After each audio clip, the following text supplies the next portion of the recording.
Hola mis queridos amigos, nuevamente con ustedes su doctor Tigre el que ronca en esta negra noche neoliberal latinoamericana, sudamericana y ecuatoriana, ideólogo del movimiento Wikileaks equinoccial, que procura la transparencia como lo procura Wikileaks, y equinoccial no es ni norte ni sur ni este ni oeste ni derecha ni izquierda, es el centro geográfico y el centro ideológico, es decir, procura que el conocimiento sea el eje fundamental de la nueva sociedad, en lugar de ser el autoritarismo de un rey, las creencias religiosas o los dogmas de los partidos políticos. Con esta finalidad y con este propósito, hoy hablaremos sobre lo que es el regreso a un país fallido. Después de la revuelta de los forajidos en el año 2005, todo lo que fue el 2004-2005, el Ecuador logró sacarle al coronel Lucio Gutiérrez, y a partir de ese momento se le denominó al Ecuador como un país fallido. Esa fue la terminología que se utilizó en la prensa internacional. Y esa terminología era una pesadilla que caía sobre nosotros, que teníamos que destinar más del 50% de todos los recursos del Estado, de los ingresos, al pago de una deuda externa que era impagable. Se creó inclusive el FIREP, que era un fondo de reserva para el pago de la deuda externa. Teníamos hasta dinero para garantizar. Porque, por supuesto, en la economía mundial sucede que lo peor que puede hacer un país en la historia no es ir a una guerra civil, no es sufrir una catástrofe natural, vivir una epidemia. Lo peor que le puede pasar a un país es no pagar la deuda externa. No pagarle al Fondo Monetario Internacional o a los bancos acreedores que le han prestado plata. Ese es el fin del mundo para un país. Y en eso habíamos caído. Hoy, mi hija, que fue a estudiar en Australia como una becaria de Ecuador en el gobierno de Rafael Correa, en un momento en que el Ecuador vivía lleno de ilusión, donde el color verde de la esperanza y del partido parecía que reverdecía todas las ilusiones humanas de la gente de este país. Había trabajo, carreteras, hospitales, obras, innovación, creatividad. Había trabajo y más trabajo. La gente sentía que podía ser un buen estudiante en cualquier parte del país y sería reconocido, y podría viajar a estudiar en las mejores universidades del mundo. Nos habíamos acostumbrado a que las becas que ofrecen las universidades extranjeras, la Fulbright, las becas que ofrecen las embajadas, eran un simple mecanismo mediante el cual la burguesía de Quito especialmente lograba crear vínculos con la gente de poder de otros países, y a su vez las embajadas ofrecían las becas no al común y corriente de los seres humanos, le ofrecían a aquel individuo que estaba vinculado con el poder político, con una gran familia, con un gran empresario, porque la intención de los países a través de las becas era crear vínculos con el poder que existía en Ecuador. No era una beca que daba oportunidad a todos, era una beca, y siguen siendo las becas, la posibilidad que tienen aquellos que tienen apalancamiento, relaciones, financiamiento, Y para eso también servía el IESE, el Instituto Económico de Crédito Educativo y Becas. No daba la beca a todos los ecuatorianos, daba la beca a la gente que tenía relaciones con el poder en ese momento, sea económico, sea social, sea familiar, la jerarquía, la aristocracia. Esto no dejó de ser común también en la época de Rafael Correa, porque el 40% de los becarios que fueron a estudios en las 100 mejores universidades eran de Quito. Esto se debía a dos elementos. Primero, porque la mitad de los que se fueron porque tenían palancas, amarres, eran parte de esa burocracia que se anidó dentro del IESA País y del gobierno de Rafael Correa y tenían vínculos con ellos. El segundo gran grupo eran, de los 40% de los de Quito, eran básicamente gente que venía de institutos donde habían aprendido mucho inglés, donde el inglés estaba más al alcance, más disponible y tenían mejor nivel educativo. A no dudarlo, la educación en Quito es superior a la educación en el resto de las provincias del Ecuador. Compite Cuenca y alguna cosita Guayaquil, pero es grande la diferencia. Esto permitió que la mayor parte de los becarios fueran gente de Quito.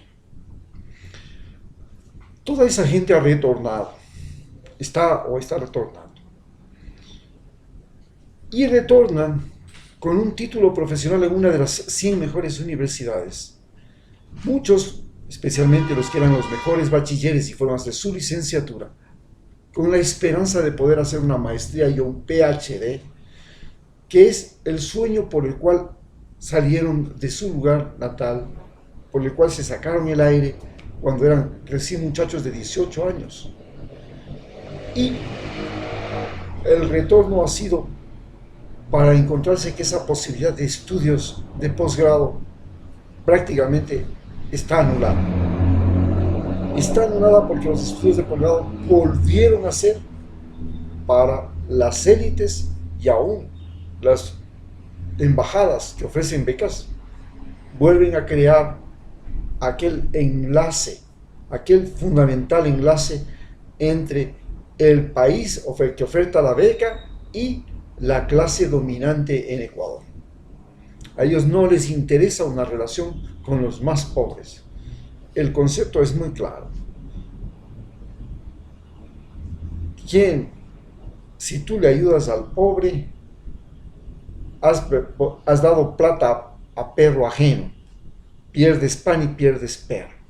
Si le das plata a un agradecido burócrata con poder de decisión, a un individuo que tiene vínculos familiares poderosos, familias tradicionales, has creado una relación con esa élite. Si le ofreces a un militar, al hijo de un militar, al hijo de un policía, de un oficial de policía, has creado una relación. Y eso es algo que se maneja muy, pero muy profundamente en las relaciones diplomáticas de Ecuador con el resto del mundo. Así es como se formó el fracaso y la frustración que llegan ahora a tener los muchachos que regresan.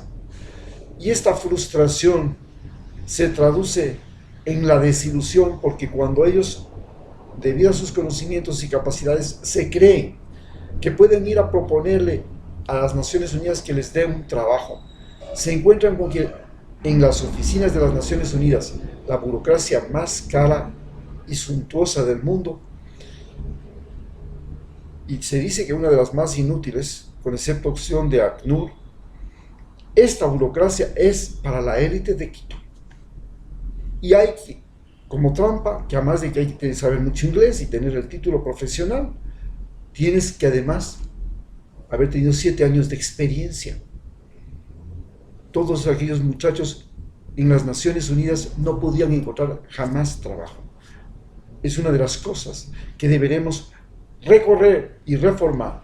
Si las Naciones Unidas quieren trabajar en Ecuador, tienen que ser la primera oportunidad de trabajo para los mejores egresados. Esa es la primera condición que se le debe imponer a las Naciones Unidas para que funcione en Ecuador. No podemos seguir sosteniendo una burocracia internacional que es el sitio de acomodo de la aristocracia de Quito, fundamentalmente. Y vamos ahora al siguiente paso, los puestos de trabajo. Llegó el gobierno, dijo no tengo plata, lo siento mucho, afuera todos los empleados públicos, sacó casi, va para los 200.000, gente que dejó de tener dinero, ingresos económicos y estabilidad con sus familias, gracias a una puerca ley que no corrigió Rafael Correa, que fue los nombramientos provisionales, ley que deberá desaparecer en el futuro, porque los nombramientos profesionales simplemente son un sistema para crear individuos que mantengan la corrupción, que obedezcan, que sean sumisos, que no cuenten la verdad, que no se opongan, que no delaten al jefe inmediato que tienen. Esto ha servido inclusive para convertir a la burocracia, especialmente a los jefes, en cazadores y acosadores sexuales de las empleadas públicas. Bien, ante esta situación, en la calle dejó de circular dinero. Se creó una deflación. ¿Qué es la deflación? Cuando las cosas comienzan a bajar de precio. ¿Y qué significaba que haya deflación en lugar de inflación?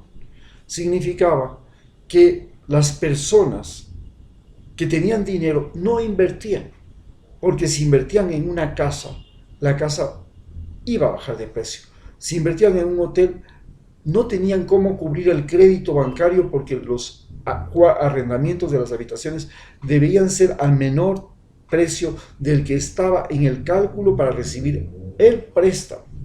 Entonces no podían pagar el préstamo porque no iba a rendir el dinero. Y esto hizo que era más seguro coger el dinero y colocarlo en paraísos fiscales, o era más seguro el dinero teniéndolo en el banco o en el bolsillo. Punto. A eso se sumó que gran parte del dinero fue a parar en la compra de tierras para no hacerlas productivas, solamente para esperar la plusvalía junto a las grandes obras del gobierno. Para este fin se eliminó la ley de plusvalía en la consulta popular y gran parte del dinero fue a parar en tierras que ahora son improductivas, pero que están esperando la plusvalía gracias a los sistemas de riego, las carreteras, la infraestructura eléctrica, la infraestructura de internet, puertos, aeropuertos.